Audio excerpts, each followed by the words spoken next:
Skopje, 31 godina vo sloboda. Da se pišuva za toliko godini sloboden život na beli od grad na Vardar je i lesno i teško. Lesno je zašto ima mnogu i mnogu da se pišuva i da se zboruva. Lesno je zašto bulevarite, kejot na Vardar, site novogradbi, novite naselbi, fabrikite i drvoredite na mladite lipi, sami je raskažuvat prikaznata za rastežod. Teško je pak zašto koliko i da se pišuva, koliko i da se zboruva, ne može se i sekogaš da se kaže za sve to ona što se izmenilo. Duri i on je stari građani na Skopje, što go poznavat i predvojnata, i vonea, i ponea, negi čustuvat site izmeni, site odčukuvanja na život od što teče.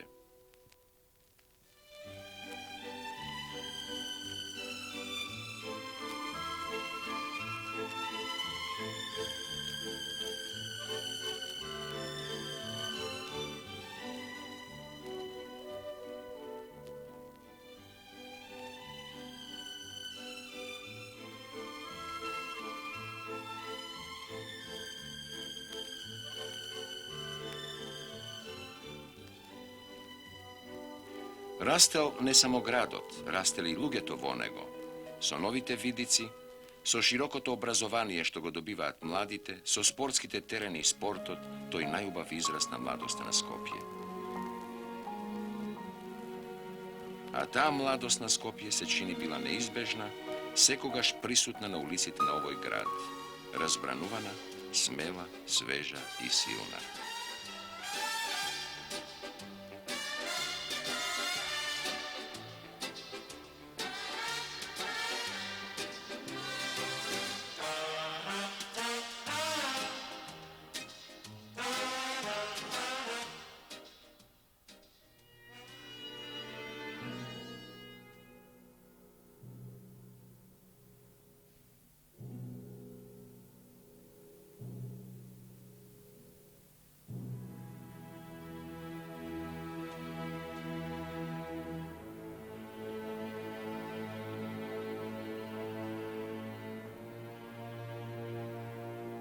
Na ova mesto beše kućata vo koja работеше и живееше prvoborec od Pero Nakov z Kube, roden vo Kumanovo 1919. godina. Po obidot za atentat na domašen predavnik beše faten od bugarski okupator i na 13. novembri 1942. godina obesen vo Skopski od zatvor.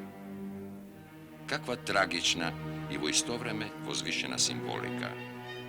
Pero Nakov, rabotnik, komunist od 1935. godina, sekretar namestni od komitet na Skoj.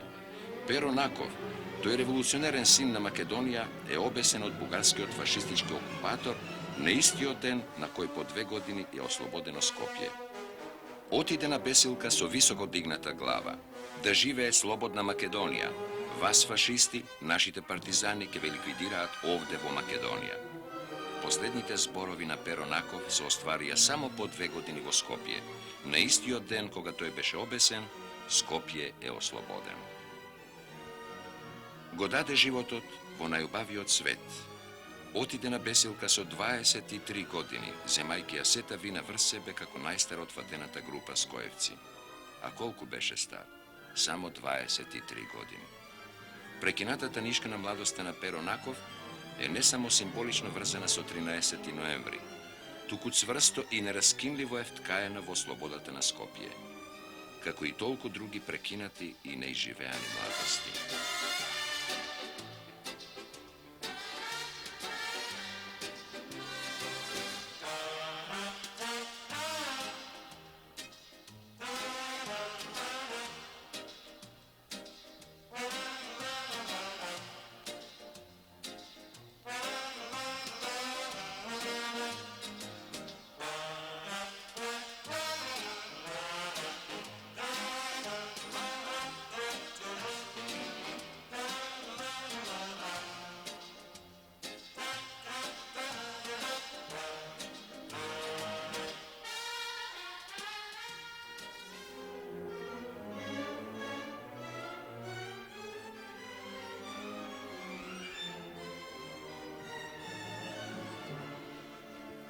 Rade Jovčevski Korčagin, pravoborec, naroden heroj.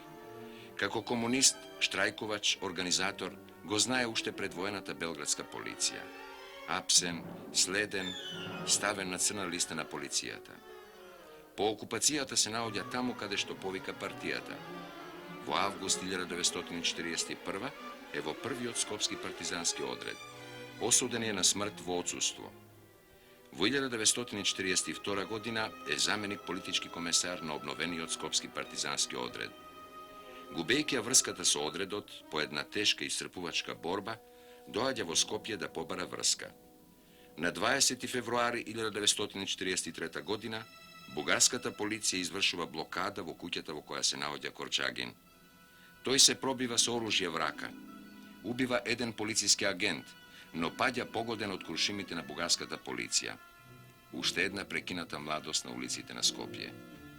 Раде Јовчевски Корчагин со своите 24 години, една од нераскинливите нишки на бунтовната младост на Скопје. Младост која и денес вечно струи по новите булевари на овој град.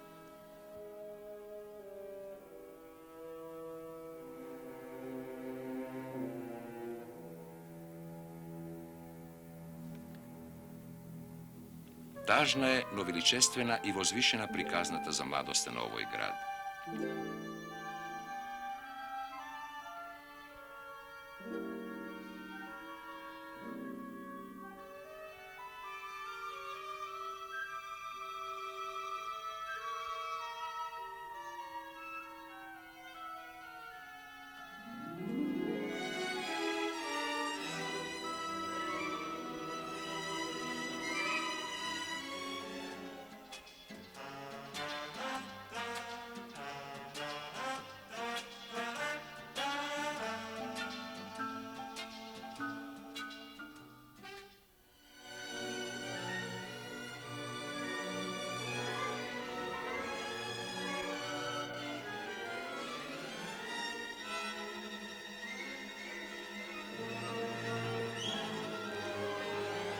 Благој Деспотовски Шовел со 22 години на 8 ноември 1941 година загина со бомба в рака.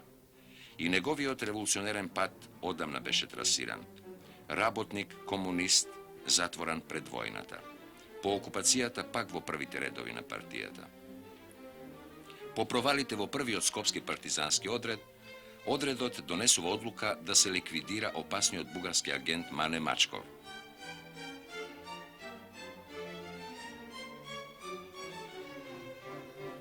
Благој Деспотовски Шовел смело, како што може само младоста, го напаѓа сам на улица среде Скопје омразениот агент, кој се движи со поголема група полициски агенти. Сам со пиштол и бомба. Одмазник со 22 години, со луда смелост, но со цврста верба во победата и во слободата. Ранет не може да ја фрли активираната бомба и таа го разнесува. Останува неговото тело на Скопската улица, мртво и безживотно.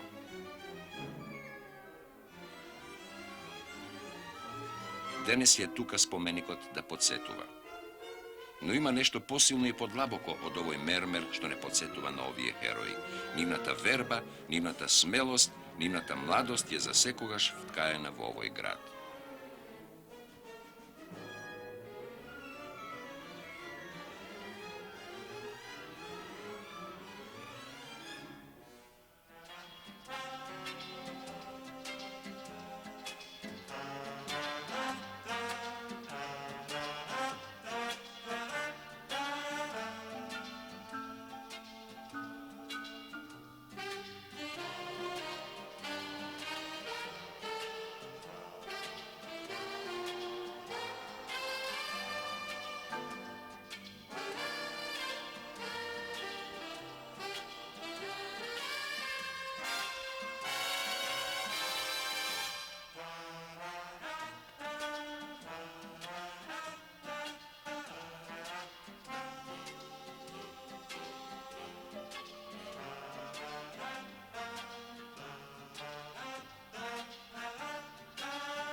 Периша Савелич Самсон, црногорец, ученик и студент, со заедничка генералија за сите, комунист, затворен пред војната. По окупацијата Периша Савелич изјавува: "И ова е моја татковина. Останувам да се борам со македонскиот народ." Станува раководител на војниот штаб за Скопје. vršeše podgotovki za isfrljanje na prvi od partizanski odred. Faten je jedna blokada i osuden na smrt. Po doznavanje na presudata so svojite drugarija P. internacionalata. Obesen je vo Sofijski od zatvor na 19. avgust 1942.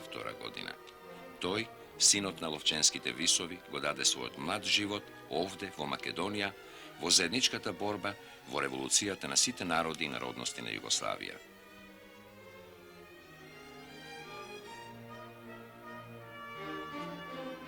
Imaše samo 21 godina. Možeme kratko i jednostavno da zapišeme, taka se kaleše bratstvo to i jedinstvo to.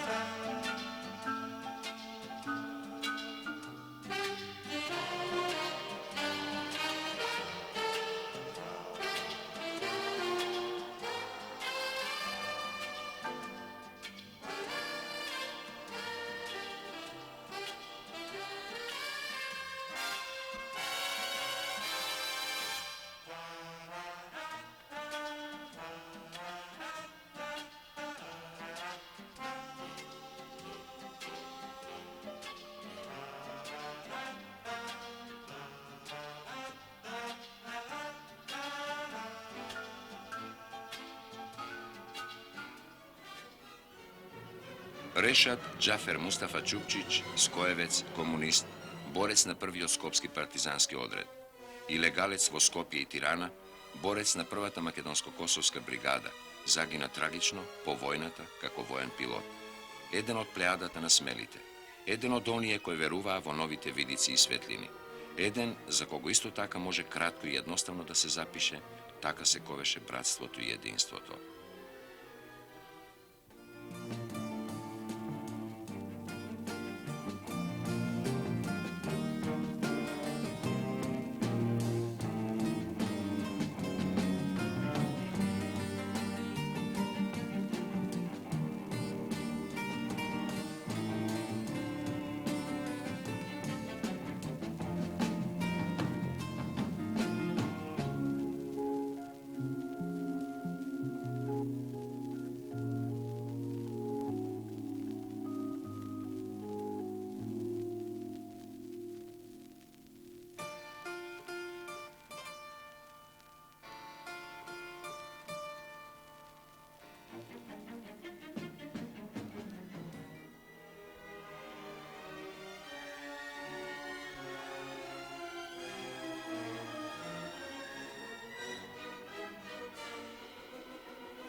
Na ova mesto, na 12. juli 1942. godina, vo neramna borba so bugarskiot okupator, spasuvajki dvajca drugari, se samoubi prvoborec od slave Georgijevski Šnajder.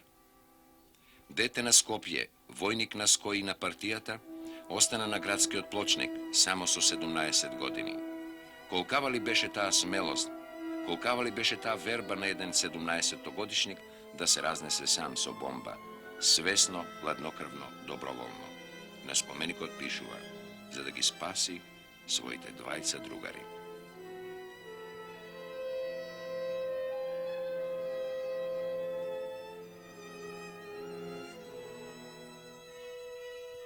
I može li danas ovoj grad so 31 godina slobodan život da ne raste, da ne cveta, da ne je mlad i silen, koga imal takva mladost?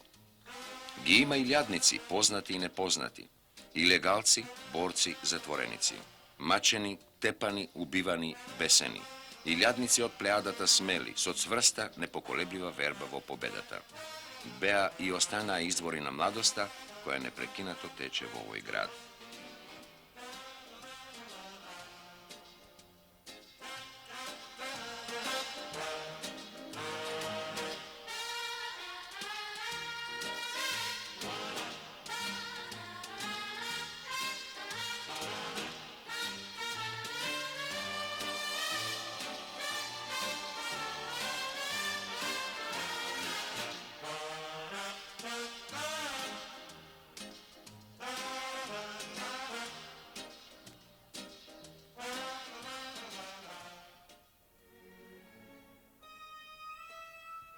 На ова место беше зградата на управата на областната бугарска полиција.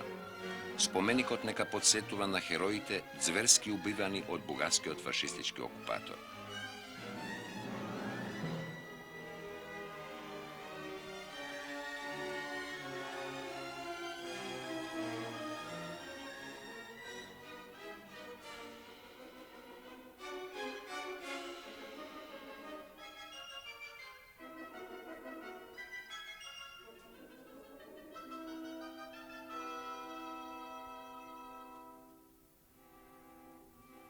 Оваа кратка приказна за една младост им е посветена на сите оние што на своите разгрнати гради му ја донесоа слободата на овој град и на оваа земја.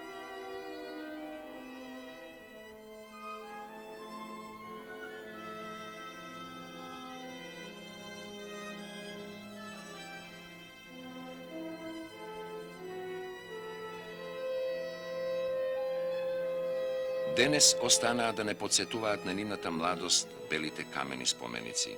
Но не само тие.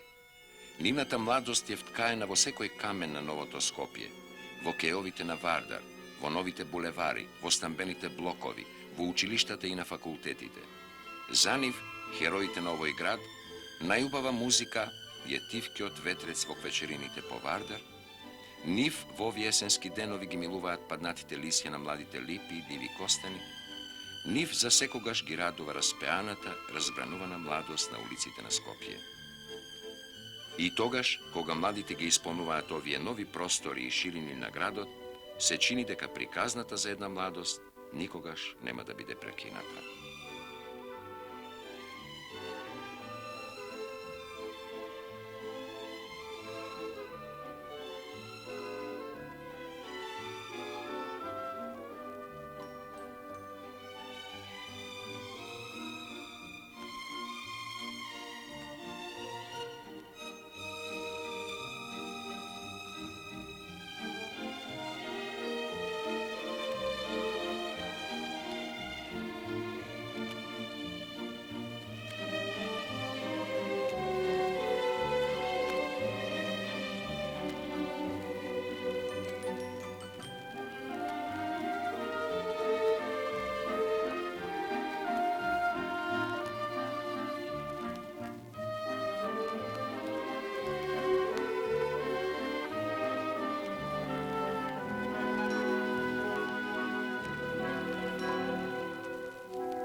Некаде на периферијата на Скопје, подалеку познатото Кале, постои мала работна организација, која веројатно уште долго време не ќе се појавеше на страниците на дневниот печат, радиото и телевизијата. Таква е за жал судбината на помалите. Искрено говорејќи, да не беше годинашна ноемвриска награда на Скопје, и ние кој знае дали некојаш ја посетевме оваа организација, која годинава е прогласена за неуспешна стопанска организација.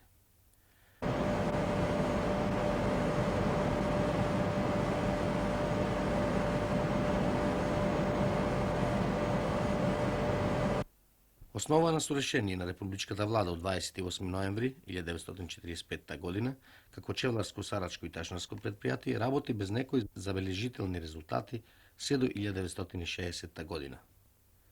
Таа година е пресудна за колектив. Тогаш конкуренцијата на пазарот станува толку голема со појавата на големите челарски комбинати, што секој на тамошно продолжување со работа значеше нови загуби и проблеми на вработените. Еден дел од чевларските занаетчи замина во тогашната фабрика Водно, подоцна Газела, а тие што останаа донесоа одлука од корен да го променат начинот и асортимантот на производство, купувајќи две машини за пластични производи. Еве како се сеќава на тие пресудни моменти за колектив графичкиот работник Димитар Стојановски. Тоа беше макотрпна работа на луѓето кои беа организирани и ангажирани за една ваква програма, но благодарение и на помошта од страна на општествените организации и на собранието во тоа време, се најдоа снаги и сили да се таа технологија преиначи и отпочне со првите машини за производство на амбалажата од полиетиленска фолија. Тоа сето кое беше и поставено као концепција и програма за работа на новата технологија, секако на одреден број луѓе даваше и одредно сомнение, така да луѓето кои се заангажирава за ваква нагла промена на технологијата земава и врз себе на поголема морална и општествена одговорност. Тоа сето после првите почетоци на производството на новите машини кои беа инсталирани во овие стари објекти кои што покасно беа и адаптирани, дадова одредна сигурност и гаранција на луѓето кои се заложива за таква технологија, што во првите моменти веднаш се покажава да таа програма и концепција дава одредни резултати од причина што оваа технологија беше, која што и колектив овде во Македонија и во Југославија, меѓу првите носители на една нова технологија за амбалажата од полиетиленска фолија. Во прво време беше само пред нас Панонија од Суботица, после нив бевме ние кои ја организиравме оваа технологија во овој колектив и првите моменти беа многу тешко за да се пробиеме на нашето тржиште заради тоа што нашите пословни пријатели уште немава доверба дека еден ваков мал колектив кој произлегува од една работилница да ќе може да се сукобат со така големи и тешки технолошки захвати од причина што во тој време